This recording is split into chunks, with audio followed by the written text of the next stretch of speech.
அந்த ஸ்கிரிப்ட் பேப்பரில் நாங்கள் படிக்கிற இன்சிடென்ட்ஸ்லாம் எங்களுக்கு ஒவ்வொரு நாள் நடக்கும். படத்தில் நாங்கள் வண்டியில் போகும்போது பஞ்சர் ஆகுதுன்னா எங்களுக்கு ரியல் லைஃப்பில் நாங்கள் ரிஹர்சல் பண்ணும்போது எங்களுக்கு பஞ்சர் ஆகும் கார் டயர். எனக்கு என்னமோ பார்த்துருக்க மாட்டான்னு தோணும். பெட்ரோல் இல்லாமல் ஒரு இடத்துல வண்டி நிற்குதுன்னா எங்களுக்கு பெட்ரோல் இல்லாமல் ஒரு இடத்துல கார் நிற்கும். பிரேக் டவுன் ஆகுதுன்னா எங்களுக்கு பிரேக் டவுன் ஆகும்.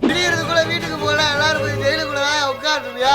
அந்த மாதிரி இன்சிடென்ட்கள் நிறைய எங்களுக்கு நடந்து நல்ல ஒரு படம் பார்த்த ஒரு திருப்தியை வந்து ஆடியன்ஸுக்கு கொடுக்கும். ஒரு ஜேனர் ஓகே ஒரு கிரைம் படம் பார்த்தோம் அப்படின்னு சொல்லி டைம் பாஸ் பண்ணிட்டு போனோம் அப்படின்ற படமா இது இருக்காது. படம் ஃபுல்லா இருட்டா இருக்கு அப்படிங்கிறது வந்து பீப்புளோட மைண்ட் செட்ல இருக்கிற ஒரு டார்க்னஸ் அப்படிங்கிறது தான் மொத்த தீமே. ஃபர்ஸ்ட் டே ஷூட்டே வந்து பெரிய க்ரௌட் வச்சு எடுக்கிற மாதிரி ஒரு திருவிழா செட்டப் தான். அன்னைக்கு நடந்ததே வந்து பாலா சார் படம், இப்போ சேது, பிதாமகன், அந்த மாதிரி படங்கள்லாம் எடுத்திங்கன்னா அந்த கிளைமேக்ஸில் ஒரு தாக்கம் இருக்கும். அது உங்களுக்குள்ளே அந்த ஒரு இருந்துகிட்டே இருக்கும். எனக்கு இந்த படம் ப்ரிவியூ பார்த்து முடிக்கும் போது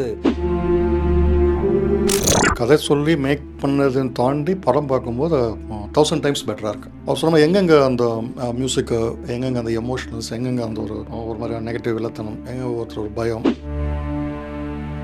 JK ஹாலிடேஸ் மற்றும் காசி அயோத்தியா சேவா ஃபவுண்டேஷன் இணைந்து வழங்கும் திரு சுவாமி கண்ணன் பட்டாச்சாரியா அவர்களின் தலைமையில் காசி, அயோத்தியா, கயா யாத்திரை மற்றும் கைலாயம், ஆதி கைலாயம், சார்தாம் யாத்திரை மற்றும் பல ஆன்மீக யாத்திரைகளுக்கு உடனே புக் பண்ணுங்க. Periyar Maniammai Institute of Science and Technology, Thanjavur. The world needs you. So உங்களுக்கு வந்து இது முதல் படம் அப்படின்னும் போது எவ்வளோ எதிர்பார்ப்போடு இருக்கீங்க? அண்ட் ஸோ வந்து நான் ட்ரெய்லரில் வந்து இவங்க எல்லாரும் ஒன்றா இருக்காங்க, ஒரு பிரச்சனை அவங்களுக்கு வருது, அதை எப்படி எதிர்கொள்ளலாம் அப்படின்ற மாதிரி இருக்குது. பட் இந்த போஸ்டரில் குறிப்பாக பார்த்தீங்கன்னா எல்லாரும் அடிச்சுக்கிறாங்க. ஸோ இது எப்படி போகும், படம் எப்படி எக்ஸ்பெக்ட் பண்ணுறீங்க, மக்கள் எப்படி ஏற்றுப்பாங்கன்னு நீங்கள் நினைக்கிறீங்க? மக்கள் வந்து எப்போவுமே வந்து ஒரு புதிய ஒரு ஃப்ரெஷ்ஷான ஒரு விஷயத்த வந்து எதிர்நோக்கிய ஆட்களை தான் இருக்கிறாங்க. எப்பயும் அதை வந்து தவிர்க்கிறதில்ல, நிராகரிக்கிறதில்ல. ஒரு புதுமையான ஒரு படைப்பு வருதுன்னா அது நல்லபடியாக இருக்குன்னா அங்கீகரிக்கிறாங்க. அந்த ஒரு நம்பிக்கை எங்களுக்கு இருக்குது. ஸோ படம் வந்து ஒரு 6 மணி நேரம் நடக்கிற ஒரு சம்பவம் தான் அப்படின்ற மாதிரி சொல்லியிருந்தீங்க. அது போக வந்து இப்போ நம்ம ஹாலிவுட் மூவிஸ்லாம் நம்ம முன்னாடியே பார்த்துருப்போம். அது எல்லாமே 1 டேயில் நடக்கிறதா இருக்கட்டும், 1 நைட்டில் நடக்கிறதா இருக்கட்டும், அந்த மாதிரி தான் இருக்கும். ஸோ அதோட இன்ஸ்பிரேஷன் ஏதாவது இருக்குமா படத்தில்? ஒரு நல்ல ஒரிஜினலான ஒரு கதையை பண்ணணும் அப்படின்றது மட்டும்தான் நம்மளோட இலக்கு. அது இப்படி அமைஞ்சிருக்கு 6 மணி நேரத்துக்குள்ள. படம் வந்ததுக்கப்புறம் வந்து ஓடிடியாக இருக்கட்டும், தேட்டர், இந்த மாதிரி நிறைய இப்போ வந்துருச்சு இல்லையா? ஸோ அவங்கெல்லாம் வந்து புது முகத்தை வந்து எந்த அளவுக்கு அக்செப்ட் பண்ணுறாங்க அப்படின்ற உங்களுக்கு ஒரு கட் ஃபீலிங் இருந்திருக்கும். அது எப்படி நீங்கள் ஸ்டார்ட் பண்ணீங்க நியூ ஃபேஸஸ் வச்சு? இந்த கதை வந்து எதிர்பார்க்குற கதாபாத்திரங்கள் எல்லாம் வந்து நியூ ஃபேஸாக இருந்தால் தான் இதுக்கு வந்து நியாயமாக இருக்கும் அப்படின்ற மாதிரி. இன்னொன்று மனிதர்களை பற்றி சொல்கிறோம். மனிதர்களை வந்து புரிந்து கொள்ள முடியாத ஆட்கள், அவங்கள பற்றின வந்து முன்முடிவுகள் வந்து இருக்கக்கூடாது அப்படின்னு நினச்சோம். அப்போ எந்த ஒரு ஆக்டர்ஸோ யாராவது உள்ளே வந்தால் அவங்கள பற்றின ஒரு அபிப்பிராயமோ முன்முடிவுகளோ வந்து ஆடியன்ஸுக்கு இயல்புலேயே இருக்குது. அது ஒரு சினிமா அப்படின்றது இருக்குது. இவர் இந்த நேரத்தில் ஏதாவது பண்ணுவார் அப்படின்ற அந்த ஒரு சின்ன எதிர்பார்ப்புகள்லாம் வந்து வந்துடும். அது இந்த கதையை வந்து ஸ்பாயில் பண்ணிடும் அப்படின்னு நினச்சேன் நான். அப்போ வந்து புதுமுகங்கள் பண்ணால் அதில் ரொம்ப சுவாரஸ்யம் அதிகமாக இருக்குன்னு தான் நான் நினச்சேன். ஆக்டர்ஸ் இருக்கிறத விட இந்த நியூ ஃபேஸ் நீங்கள் பார்க்குறதுக்கு வந்து ரொம்ப பெரிய ஒரு சுவாரஸ்யம் இருக்கும். பார்த்து பழக்கப்பட்ட ஆட்களையே பார்க்குறத விட புதுசாக இப்போ நம்ம இன்றைக்கி தான் சந்திக்கிறோம். அப்போ உங்கள் கூட உரையாடுறது வந்து எனக்கு ரொம்ப மகிழ்ச்சியாக இருக்குது, இன்ட்ரெஸ்டிங்காக இருக்குது. இப்போ இதுதான் நான் அதில் எதிர்பார்க்குறது. திரையில் வந்து ஒரு புதுமுகத்தை பார்க்கும்போது அவன் பண்ணக்கூடிய விஷயங்கள் அது வந்து ஒரு சுவாரஸ்யத்தையும் ஆச்சரியத்தையும் வந்து மக்களுக்கு கொடுக்கும் அப்படின்னு எனக்கு ஒரு தீர்க்கமான ஒரு நம்பிக்கை இருந்தது. அதனால் எந்த ஒரு தருணத்துலையும் அதிலேருந்து நாங்கள் விலகலை. ஓகே, எப்படி இருந்தாலும் வந்து நியூ ஃபேஸ் தான் இருக்கணும் அப்படின்ற ரொம்ப ஸ்ட்ராங்காக இருந்தோம். அதுதான் இந்த படத்தோடைய பெரிய ஒரு பலமாக இருக்கும். படம் பார்க்கும்போது உங்களுக்கு தெரியும். இவர் உங்களோட கதை சொல்லுவோம், உங்களுக்கு என்ன இருந்தது இந்த புதுமுகங்கள் வச்சு எடுக்கும்போது உங்களுக்கு என்ன தோணுச்சு? ஃபர்ஸ்ட்டு மக்கள் கிட்ட போய் சேர்ந்துருச்சுன்னா நல்ல படைப்பை அவங்க வந்து அக்செப்ட் பண்ணிக்கிறாங்க. ஸோ சேர்க்கறது தான் இங்கே கஷ்டமாக இருக்குது. பணம் இருக்குதுன்றதுனால அவங்க எல்லாருமே வந்து பெருசாக படுறதுனால அவங்க வந்து நிறைய ப்ரொமோஷன்ஸ் பண்ணி போய் சேர்த்துறாங்க. எங்களை மாதிரி ஆட்கள் வந்து ப்ரொமோஷன்ஸுக்கு பெரிய செலவு பண்ணுறதுக்கான கஷ்டங்கள் இருக்கும். நம்ம ஒரு தரமான தயாரிப்பை எடுக்கிறதையே கொஞ்சம் ஸ்ட்ரகிளாக தான் இருக்கும்.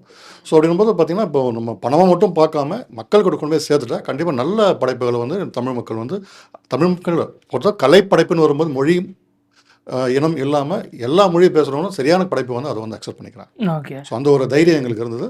ஸோ அதை ஒர்க் பண்ணிட்டோம். ஆல்மோஸ்ட் வந்துட்டு இது ஒரு சாதாரண கதையாக மட்டும் இல்லாமல் அது டெக்னிக்கலாக நிறைய அதை ஒர்க் பண்ணியிருக்கோம்.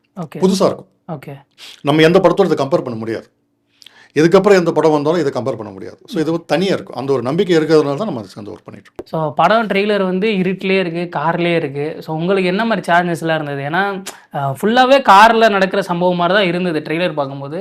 உங்களுக்கு இந்த எக்ஸ்பீரியன்ஸ் எப்படி இருந்தது? கார்லேயே பண்ணோம், படம் ஃபுல்லாக இருட்டா இருக்குது அப்படிங்கிறது வந்து இந்த படத்தோட மூடே அதுதான். இந்த டார்க்னஸ் அப்படிங்கிற ஒரு ஒரு ஒரு மக்களுங்க தான் ஒரு பீப்புளோட மைண்ட் செட்ல இருக்கிற ஒரு டார்க்னஸ் அப்படிங்கிறது தான் மொத்த தீமே. ஓகே.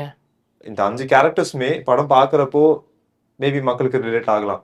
இந்த சிச்சுவேஷன் நான் இருந்தா நான் இவன மாதிரி இருந்திருப்பேன், இல்லை அவன மாதிரி இருந்திருப்பேன். ஏன்னா டார்க்னஸ்ன்றது தான் யூனிவர்ஸோட மொத்த லைட்டுமே. டேங்கிறது கொஞ்ச நாள் தானே வரும். ஸோ அதை ரெப்ரசென்ட் பண்ணி தான் இவங்க இந்த மொத்த யூனிவர்ஸை ரெப்ரசென்ட் பண்ணி தான் இந்த இந்த இந்த மனிதர்கள் அப்படிங்கிற மனிதர்கள் அதுதான். ஸோ இதில் வந்து த்ரூ அவுட் த ஃபிலிம் வரீங்களா, அவர் கதை சொல்லும் போது உங்களுக்கு என்ன மாதிரியான எக்ஸ்பெக்டேஷன்லாம் இருந்தது, ஷூட்டில் எப்படிலாம் இருந்தது உங்கள் எக்ஸ்பீரியன்ஸ் பேசிக்காக? எப்போவுமே நம்ம எந்த கதை கேட்டாலும் ஒரு ஈர்ப்பு இருக்கும் அந்த கதையில் ஏதோ ஒரு கதாபாத்திரம் மேலே. அந்த கதாபாத்திரம் ஈர்ப்பு வந்து நானே கேட்டு வாங்கிக்கிட்ட கேரக்டர் தான் இது. ஓ, நான் பண்ண கேரக்டர். அந்த ஃப்ரீடம் உங்களுக்கு கொடுத்துட்டாரு அவர், நீங்களே சூஸ் பண்ணிக்கோங்க. அவர் கொடுக்கல, அவரும் அதுக்கப்புறம் போய் டிஸ்கஸ் பண்ணியிருப்பாரு. டிஸ்கஸ் பண்ணி தான் அதுக்கப்புறம் ஓகே அவனை வாண்டோட வந்து கேட்குறான் கொடுத்துடலாம் கொடுத்துருப்பாங்க. நானே விருப்பப்பட்டு கேட்டு வாங்கினனால எனக்கு அதில் ரொம்ப இன்வால்மெண்ட்டோட தான் அது உள்ளே போய் பண்ணுற மாதிரி இருந்தது. எனக்கு இந்த மனிதர்கள் ஜேர்னி வந்து ரொம்ப அட்வென்ச்சரஸானதாக இருந்தது. போனி இறங்கின நாள்ல இருந்து 20 நாள் ரிஹர்சல் சரி, 20 நாள் ஷூட்டுமே சரி, ஒவ்வொரு நாளும் ஏதாவது ஒரு இன்சிடென்ட் வரும். நாங்கள் ரிஹர்சல் பண்ணும்போது எங்களுக்கு ஸ்கிரிப்ட் பேப்பர் இருக்கும். அந்த ஸ்கிரிப்ட் பேப்பரில் நாங்கள் படிக்கிற இன்சிடென்ட்ஸ்லாம் எங்களுக்கு ஒவ்வொரு நாள் நடக்கும். படத்தில் நாங்கள் வண்டியில் போகும்போது பஞ்சர் ஆகுதுன்னா எங்களுக்கு ரியல் லைஃப்பில் நாங்கள் ரிஹர்சல் பண்ணும்போது எங்களுக்கு பஞ்சர் ஆகும் கார் டயரு. பெட்ரோல் இல்லாமல் ஒரு இடத்துல வண்டி நிற்குதுன்னா எங்களுக்கு பெட்ரோல் இல்லாமல் ஒரு இடத்துல கார் நிற்கும். பிரேக் டவுன் ஆகுதுன்னா எங்களுக்கு பிரேக் டவுன் ஆகும். அந்த மாதிரி இன்சிடென்ட்கள் நிறைய எங்களுக்கு நடந்து நாங்கள் ரிலேட் பண்ணி போய் டே நம்ம படிச்சதுடா, டே இது வந்துருக்குடா, டே இது நடக்குதுடா நாங்கள் காருமே ஒரு கேரக்டர் மாதிரி ஆயிடுச்சு. ஓகே. ஸோ எங்களுக்கு நாங்கள் நல்லா ரிலேட் பண்ணிக்கணும். ஸோ சேலஞ்சஸ் நிறைய இருந்தது. ரொம்ப அட்வென்ச்சரஸான ஒரு ஜர்னி தான் மனிதர். படம் பண்ணும்போது எதனா ஒரு மறக்க முடியாத சம்பவங்கள் இல்லை ஜாலியாக எதனா அந்த மாதிரி? ஒரு நாளுமே மறக்க முடியாத சம்பவம் தான். ஒரு நாளுமே வேற வேற சம்பவம் நடக்கும். ஃபர்ஸ்ட் டே ஷூட்டே வந்து பெரிய க்ரௌட் வச்சு எடுக்கிற மாதிரி ஒரு திருவிழா செட்டப் தான். ஆமாம். அன்னைக்கு நடந்ததே வந்து ஒரு எமோஷனலாக மறக்க முடியாமல் ஒரு சம்பவமாக தான் இருந்தது. ஓகே. அது எங்களுக்கு, ஏன்னா நடிகர்களுக்கு எங்களுக்கு தெரியாது. எல்லாரையும் வர வச்சு அன்னைக்கு நாள் அதை முடிச்சே ஆகணுன்ற இயக்குனருக்கு தான் அந்த டென்ஷன் இருக்கும். ப்ளஸ் முதல் போடுற ப்ரொடியூசருக்கு. ஏன்னா இது இந்த செட்டப் போட்டோம்னா அடுத்த நாளைக்கு நடக்குமா இல்லைன்னு தெரியாது. அப்போ அவங்க யாருமே ஜூனியர் ஆர்டிஸ்டில் எல்லாருமே அந்த ஊர் மக்கள், அவங்க ரிலேட்டிவ்ஸு, அவங்களுக்கு தெரிஞ்சவங்க, அப்படிலாம் தெரிஞ்சவங்க. ஒரு திருவிழா செட்டப் போட்டு ஒரு திருவிழாவாக அந்த காட்சிப்படுத்தி நடத்தும் போது அது லேட்டாக, ஏன்னா சினிமானா லேட் ஆகும் இல்லையா. இவங்கன்னா ஒரு மேனேஜரு இல்லை ஏடிஸ் வச்சு கண்ட்ரோல் பண்ணி எங்கேயும் போகாதீங்க வாங்க அப்படின்னு சொல்லி இது பண்ணிடலாம். ஸோ அவங்கள அப்படி பண்ணவும் முடியாது. ஏன்னா அவங்க ஒரு அன்புக்காக வராங்க. லேட்டாக அவங்க கொஞ்சம் இனிமேல் கொஞ்சம் லேட் ஆகும் போலன்னு சொல்லி கலைஞ்சு போனவங்க திரும்ப வந்தாங்க. திரும்ப கிட்டத்தட்ட ஒரு 3 மணி வரைக்கும் அவங்கள நாங்கள் எங்கள் சைட்லேருந்து உயிர் வாங்கிட்டோம். அவங்க ஒரு அன்புக்காக இருந்து அதை பண்ணி கொடுத்துட்டு போனாங்க. பண்ணி கொடுத்துட்டு போனதே எங்களுக்கு ஒரு பெரிய ஒரு கனெக்ஷன் தான். ஏன் இவங்க நமக்கு சப்போர்ட் பண்ணணும், ஏன் இவருக்கு சப்போர்ட் பண்ணணும் அப்படின்ற ஒரு கனெக்ஷன் தான் அது. இப்போ ரீசெண்ட் இயர்ஸில் பார்த்தோன்னா நம்ம தமிழ் சினிமாவில் வந்து இந்த க்ரைம் த்ரில்லர் அப்படின்ற படங்கள் ரொம்ப அதிகமாகிட்டே இருக்குது. ஸோ உங்களுக்கு வந்து அந்த படங்களுக்கு தாண்டி இந்த படம் வந்து யூனிக்காக இருக்கும், ஏன்னா இன்னும் நம்ம படம் தேட்டருக்கு வரல. ஸோ வந்து யூனிக்காக இருக்கும் அப்படின்னா நீங்கள் மக்கள்கிட்ட என்ன சொல்வீங்க? ஒரு நல்ல ஒரு படம் பார்த்த ஒரு திருப்தியை வந்து ஆடியன்ஸுக்கு கொடுக்கும். ஒரு ஜேனர் ஓகே ஒரு க்ரைம் படம் பார்த்தோம் அப்படின்னு சொல்லி டைம் பாஸ் பண்ணிட்டு போனோம் அப்படின்ற படமாக இது இருக்காது. ஓகே. இது ஏதோ ஒரு வகையில் உங்களுக்கு வந்து மனசில் வந்து நீங்காமல் நிற்கக்கூடிய ஒரு வாய்ப்பு இருக்குது அப்படின்னு நான் நம்புகிறேன்.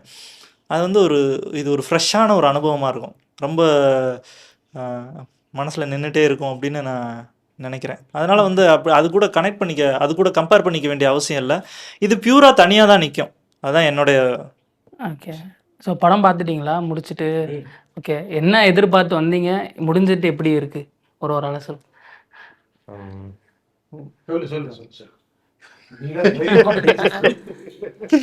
டே 1ல ஒரு எதிர்பார்ப்பு இருந்திருக்கும்.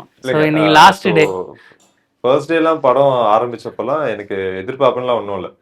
என்னை நம்பி எனக்குன்னு ஒரு ஸ்பேஸ் கொடுத்துருக்காங்க. ஸோ நான் அதை எப்படியாவது என்னோட ஹானஸ்ட் ஒர்க்கை சின்சியர் ஒர்க்கை நான் போடணும். ஏன்னா அவங்க டீம் மற்ற ஆக்டர்ஸ் எல்லாரும் பார்க்கும்போது அவங்கவுங்க எல்லாரோட ஹானஸ்ட் ஒர்க் இருக்குது. ஸோ எனக்கும் என்னோட ஸ்கில்ஸை ப்ரூவ் பண்ணிக்கிறதுக்கோ இல்லை நான் ஏதோ ஒன்று பண்ணுவேன் நான் நம்புறதுக்கோ நான் ஹானஸ்டாக ஒன்று இருக்கணும்னு நான் ஒன்று பண்ணேன். மற்றபடி எதை பற்றியும் கவலைப்படல. கட் டு இப்போது படம் பார்க்குறப்போ எனக்கு நான் ஓகே ஒரு ஃபர்ஸ்ட் படம் அப்படின்னு சொல்கிறதுக்கு ஒரு நிஜமாகவே ஒரு நல்ல படம் தான் நான் பண்ணியிருக்கேன். மக்களுக்கு பிடிக்குதோ இல்லையோ, யாருக்கு பிடிக்குதோ இல்லையோ, அது எல்லாமே சப்ஜெக்டிவ். பட் எனக்கு பிடிச்சி நான் ஒரு உண்மையான படம் நல்ல படம் பண்ணியிருக்கேன் அப்படிங்கிற ஒரு சாட்டிஸ்ஃபேக்ஷன். சாட்டிஸ்ஃபேக்ஷன் இருக்கு. ஸோ அதனால ஓகே. முதல்ல ஒவ்வொரு ஸ்டேஜ்லேயும் ஐ மீன் லைக் இந்த படம் ஸ்டார்ட் ஆகி எண்ட் ஆகிற ஒவ்வொரு ஸ்டேஜ்லையுமே கதை கேட்குறேன், கதை எக்ஸலண்ட்டாக இருக்குது. கதைக்கு அப்புறம் அதை மேக் பண்ணுறதுக்கான ப்ராசஸ் அந்த ஒரு ரிஹர்சல் மாதிரி வைக்கிறாங்க, அதுவும் சூப்பராக இருக்குது. அதுக்கடுத்து ஷூட் போகிறோம். ஷூட்டில் ஒரு மெனக்கெடல் நடக்குது எல்லா டிபார்ட்மெண்ட்டில் இருந்தும். ஆர்டிஸ்ட்டும் அவங்கவுங்களோட 100% கொடுக்குறாங்க. ஸ்க்ரீனில் மானிட்டரில் பார்க்குறோம், நல்லா தான் இருக்குது, நல்லா இருக்குடா, நல்லா இருக்குது அப்படின்ற அந்த ஒரு ஃபீல் இருக்குது. அதுக்கப்புறம் அதை எடிட் பண்ணி டப்பிங் பார்க்குறோம். டப்பிங் பார்க்கும்போது இன்னும் டோட்டலாகவே டிஃப்ரெண்ட்டாக இருக்கே, பார்க்குறதுக்கு ஃப்ரெஷ்ஷாக இருக்கே அப்படின்ற ஒரு ஃபீல் வருது. டப்பிங் முடிஞ்சு ப்ரிவ்யூ போடுறாங்க. ப்ரிவ்யூ போடும்போது அதோட தாக்கம் வேறு மாதிரி இருக்குது. எனக்கு பர்சனலாக ஃபீல் ஆனதை நான் சொல்கிறேன். இப்போது பாலா சார் படம், இப்போ சேது, பிதாமகன், அந்த மாதிரி படங்கள்லாம் எடுத்திங்கன்னா இந்த கிளைமேக்ஸில் ஒரு தாக்கம் இருக்கும். காதல், வழக்கின் 18 கீழ் அந்த படங்கள்லாம் பார்த்திங்கன்னா அதில் அந்த கிளைமேக்ஸ் ஒரு இம்பேக்ட் உங்களுக்கு கொடுக்கும். அது உங்களுக்குள்ளே அந்த ஒரு இருந்துகிட்டே இருக்கும். எனக்கு இந்த படம் ப்ரிவ்யூ பார்த்து முடிக்கும் போது இந்த கிளைமேக்ஸோட தாக்கம் இருந்துகிட்டே சூப்பர். ஃபீல் ஆச்சு. நான் ப்ரிவியூவில் படம் பார்க்கும்போது என்னன்னா, அப்புறம் ஆக்சுவலி டப்பிங் பண்ணியிருப்போம். நம்ம என்ன தப்பு பண்ணோம்னா நாங்கள் தான் பார்த்தோம் அதிகமாக. எனக்கு டைரக்ஷன் மேலே இன்ட்ரெஸ்ட் இருக்கனால ஓகே. நம்ம இது ஸ்கிரிப்டாக ஒரு பேப்பர் படிச்சிருப்போம். அது காட்சியாக எப்படி வந்திருக்குது, அதில் எப்படி எஸ்எஃப்எக்ஸ்லேயும் மியூசிக்லேயும் அந்த எலிமெண்ட்டை ரைஸ் பண்ணுறாங்க. அதில் சில இடங்களில் மியூசிக் ரொம்ப நல்லாவே ஒர்க் அவுட் ஆகிருக்கு. பேசாத இடத்துல அந்த இசை அந்த அந்த எமோஷனை கன்வே பண்ண மாதிரி நான் நிறைய இந்த இதில் நான் கவனித்தேன். இதில் எல்லாமே எனக்கு ஒரு லேர்னிங் தான். நம்ம நாளைக்கு ஏதாவது ஒன்று பண்ணோம்னா இப்படி ஒரு ஷாட் இருந்தால் அது இப்படி தான் வைக்கணும். எங்கேயாவது டெக்னிக்கலாக தான் அந்த படம் நான் ஃபுல்லாக பார்த்தேன். எடிட்டில் எங்கேயாவது தப்பு தெரிகிற மாதிரி இருக்குதா, இல்லை கரெக்டாக அது ஒவ்வொரு எமோஷனும் கட்டாகி திருப்பி அது ஓப்பன் ஆகும்போது எங்கேயாவது இதாகுதா, நம்ம அதை கரெக்டாக எமோஷன் கன்வே பண்ணியிருக்கிறோமா. ஸோ அந்த டெக்னிக்கலாக பார்க்கும்போது எனக்கு என் சைடு கொஞ்சம் தப்பு இருக்கிற மாதிரி தெரியுது. நான் கொஞ்சம் நல்லா பண்ணியிருக்கணும் அப்படின்ற மாதிரி தோணுது. நிறைய தப்பெல்லாம் கட் பண்ணதுக்கு அவருக்கு தான் தேங்க்ஸ் சொல்லணும். அப்போ இப்போ தப்பு பண்ணேன் அப்படின்னு சொல்லும்போது 3 பேர்ல யார் அதிகமாக திட்டு வாங்கி ரீடேக்லாம் எடுக்கிறது யாரு? அது அவர் சொன்னாலே நல்லா இருக்கும். அந்த மாதிரி இது இல்லையா? அந்த மாதிரி எதுவும் இல்லை பிரதர். எல்லாருமே அதான் மெனக்கெட்டு பண்ணிட்டு இருக்காங்க. ஒரு சில சின்ன சின்ன எரர்ஸ் வரும், அது எல்லாருக்குமே இயல்பு தானே. டைரக்ஷனாக எனக்கும் அது இருக்கும், ஆக்டருக்கு இருக்கும், சினிமாட்டோகிராஃபர். அதனால மேஜராக அந்த மாதிரியான தவறுகள் எதுவும் இல்லை. எல்லாம் பாசிட்டிவாக தான். திட்டணுங்கிறது ஒரு அவசியமே இல்லை. எப்பவுமே ஃபன்னியாக தான் கேட்டேன், சும்மா ஜென்ரலா சொல்றேன். திட்டணுங்கிற அவசியமே இல்லை. ஏன்னா அது ஒரு தப்பு பண்ணிட்டோமோ இல்லை அந்த கேரக்டரை கரெக்டாக கொண்டு போலியோங்கிறப்போ தேவையான இன்ஃபர்மேஷன் சொன்னாங்க, தேவையான ஒரு இன்ஃபர்மேஷன் ஒரு கேரக்டர் பற்றி என்ன பண்ணுது, அது பேக்ரவுண்ட் என்ன, அது எல்லாமே தெரிஞ்சாலே ஒரு பொட்டன்ஷியல் இருக்கிறவனுக்கு அது வரும் ஆட்டோமேட்டிக்காக. ஸோ அந்த மாதிரி இன்ஃபர்மேஷன்ஸ் வந்துட்டே இருந்ததுனால அது கிவன் டேக் தான். அவர் இன்புட் கொடுப்பாரு, நான் ஒன்று பண்ணுவேன், திருப்பி இல்லை இது இன்னும் கொஞ்சம் மாறி வேற ஒரு மீட்டரில் போகணும். ஸோ அந்த ஒரு இன்ஃபர்மேஷன். சார், இப்போ நீங்கள் பணம் போட்டிருக்கீங்க. ஸோ அவர் டே 1ல் உங்கள்கிட்ட சொன்ன கதையும் இப்போ பார்க்கும்போது கரெக்டாக இருக்கா? நீங்கள் எக்ஸ்பெக்ட் பண்ணது வந்திருக்கா அவுட்டு? ஒரு கதை சொல்லி மேக் பண்ணதுன்னு தாண்டி படம் பார்க்கும்போது 1000 டைம்ஸ் பெட்டராக இருக்கு. ஓகே. ஸோ என்னென்னா அதையும் தாண்டி படம் பார்த்ததை விட இப்போ அவர் டைரக்டராக போகிறதுனால அவர் டெக்னிக்கலாக பார்த்துருக்காரு. ஸோ ஆனால் படம் ஒரு ஆடியன்ஸாக உட்காந்து பார்த்து ஒரு ஆடியன்ஸ் நடிச்சிருக்கோம். பட் ஒரு ஆடியன்ஸாக பார்க்கும்போது அவர் சொன்ன எங்கெங்கே அந்த மியூசிக்கு, எங்கெங்கே அந்த எமோஷனல்ஸ், எங்கெங்கே அந்த ஒரு மாதிரி நெகட்டிவ் வில்லத்தனம், எங்கே ஒருத்தர் ஒரு பயம். ஆக்சுவலி இந்த 5 பேருமே இதில் இன்னொரு தம்பி சதீஷ்னு ஒருத்தர், தக்ஷான்னு ஒருத்தர் நடிச்சிருக்காரு. அவர் இப்போது வெளியே இருக்கார். அந்த 5 பேருக்குமே இந்த கதையில் ஒவ்வொரு சீனுக்கும் ஒவ்வொருத்தர் ப்ளே பண்ணியிருப்பாங்க. எல்லாமே ரொம்ப நல்லா இருக்குது. என்னென்னா படம் பார்த்துட்டு வெளியே வரும்போது, இந்த ப்ரிவியூ ஷோ போய்ட்டு வெளியே வரும்போது நம்ம பார்த்ததை விட அங்கே கொடுத்த கமெண்ட்ஸ் ஒரு தரமான படம் பண்ணியிருக்கோன்ற ஒரு நம்பிக்கை எனக்கு வந்துருச்சு. நாங்கள் வந்தவங்க எல்லாமே பார்த்தீங்கன்னா யங்ஸ்டர் படைப்பாளிகள் தான். தாடா படத்தோட டைரக்டரு, கணம் படத்தோட டைரக்டர், சில நேரங்களில் சில மாதிரி டைரக்டரு, அது நிறைய டைரக்டர்ஸ் வந்திருந்தாங்க. நிறைய எடிட்டரில் ஒளிப்பதிவாளர்கள், ரைட்டர்ஸ் எல்லாமே வந்திருந்தாங்க. அவங்க சொன்னது ஒவ்வொரு ஆர்டிஸ்ட்டையும் இவங்களை கூப்பிட்டு விஷ் பண்ணிட்டு தான் போனாங்க. ஓகே. ஏன்னா அவங்களுக்கான ஒரு ஏக்கம் இருக்குது. இன்றைக்கி பார்த்தீங்கன்னா தரமான படங்கள் வரலையே, வந்தாலும் வெளியே கொண்டு வர முடியாத ஏக்கங்கள். அவங்க சொன்னவங்க எல்லாமே என்னென்னா, படம் ஃபஸ்ட் கிளாஸாக பண்ணியிருக்கீங்க, இன்னும் ஓடுங்க, ஓடிட்டே இருங்க, படத்தை மக்கள்கிட்ட சேர்க்குற வரைக்கும் ஓடிட்டுருங்க. கண்டிப்பாக அவங்கள அந்த விஷயம் கொண்டு போய் சேர்த்துட்டா மக்கள் எடுத்துப்பாங்க. அந்த ஒரு அந்த விஷயம் நாங்கள் பார்த்தோம். ஒவ்வொருத்தரும் பார்த்திங்கன்னா அவங்க சொன்ன விஷயங்கள் கையை பிடிச்சிட்டு விடாதவர்களாக பேசிட்டு இருந்தாங்க. ஸோ அந்த ஒரு பசின்றது, அந்த தாகம்ன்றது நம்ம தமிழ் சினிமாவுக்கு நிறைய இருக்குது. ஸோ அந்த தாகத்தை தீர்க்கிறது எங்களை ஒரு மாதிரியான இளம் படைப்பாளிகள் வெளியே வராங்க. வெளியே வராங்கன்னா உங்களை மாதிரியான சமூக ஊடகங்கள், சமூக பொறுப்பாளர்களாக மாதிரி அதை இன்னும் வெளியே கொண்டு போனீங்கன்னா இன்னும் இது மாதிரியான நிறைய பேர் உள்ளே வந்துடுவாங்க. ஃபஸ்ட்டு சொன்ன மாதிரி தான் இது மாதிரி இந்த படத்தை இதுக்கு முன்னாடி பார்த்துருக்க முடியாது. இதே படத்தை இதே மாதிரி இனிமேல் பண்ணவும் முடியாது. அந்தளவுக்கு வந்து ஒர்க் பண்ணியிருக்காங்க. அந்த இப்போ இவர் பார்த்திங்கன்னா இவர் மட்டும் இல்லாத கூட அந்த நம்ம சொன்ன பிரசாத்ன்றவர் பார்த்திங்கன்னா கிட்டத்தட்ட டீ வாங்கி கொடுத்த வேலை வரைக்கும் செஞ்சார். அவர் தான் இதில் பெரிய ப்ரொடியூசரு. ஓகே. அதிகமாக இன்வெஸ்ட் பண்ணிருக்கு அவர் தான். அவங்க அதிகமாக இன்வெஸ்ட் பண்ணியிருக்காங்க. அவர் என் ஃப்ரெண்டை கூப்பிட்டதுனால நான் அவர் கூட வந்து ஒர்க் பண்ணியிருக்கேன். ஓகே. ஸோ அவர் அந்த டீ வாங்கி கொடுக்குற வேலையிலேருந்து, சாப்பாடு கொடுக்குற வேலையிலேருந்து, உள்ளே வந்து ஒரு ஆர்ட் ஒர்க்காக இருந்தாலும் சரி, எந்த ஒர்க்காக இருந்தாலும் எல்லா ஒர்க்கும் மெனக்கெட்டு ஒர்க் பண்ணியிருக்காரு. ஸோ இது என்ன பார்த்தீங்கன்னா ஒரு கிரியேட்டிவாவோ ஒரு படமாக ஒர்க் பண்ணாலே ஒரு குடும்பமாக இதில் ஒர்க் பண்ணியிருக்கோம். இது வந்து ஒரு மனிதர்கள் குடும்பம்னே சொல்லும். இந்த குடும்பம் ஒர்க் பண்ணதுனால யாரையும் வந்து ப்ளேம் பண்ணிக்கல. இந்த கஷ்டங்கள் ஒரு சில சலசலப்புகள், கஷ்டங்கள் இது எல்லா இடத்துலையும் இருக்கும். பட் ஆனால் வந்துட்டு எண்ட் ஆஃப் த டே இதை பார்க்கும்போது ஒரு தரமான சரியான ஒரு படங்கள் சரியான மனிதர்களோடு பண்ணியிருக்கோன்ற ஒரு நம்பிக்கை எனக்கு இருக்குது. மே 30 வர வெள்ளிக்கிழமை வந்து படம் மனிதர்கள், எங்களுடைய படம் வந்து ரிலீஸ் ஆகுது திரையரங்குகளில். புக்கிங்ஸ் வந்து ஓப்பன் ஆகிடுச்சு. எல்லோரும் திரையரங்குக்கு வந்து இந்த படத்தை பார்க்கணுன்னு நான் கேட்டுக்கிறேன். சின்ன படம் தானே அப்படின்னு சொல்லிட்டு இது ஓடிடியில் பார்த்துக்கலாம் அப்படின்னு சொல்லி தவிர்க்க வேணாம். தேட்டர் எக்ஸ்பீரியன்ஸுக்காக ரொம்ப மெனக்கெட்டு நிறைய விஷயங்கள் பண்ணியிருக்கோம்.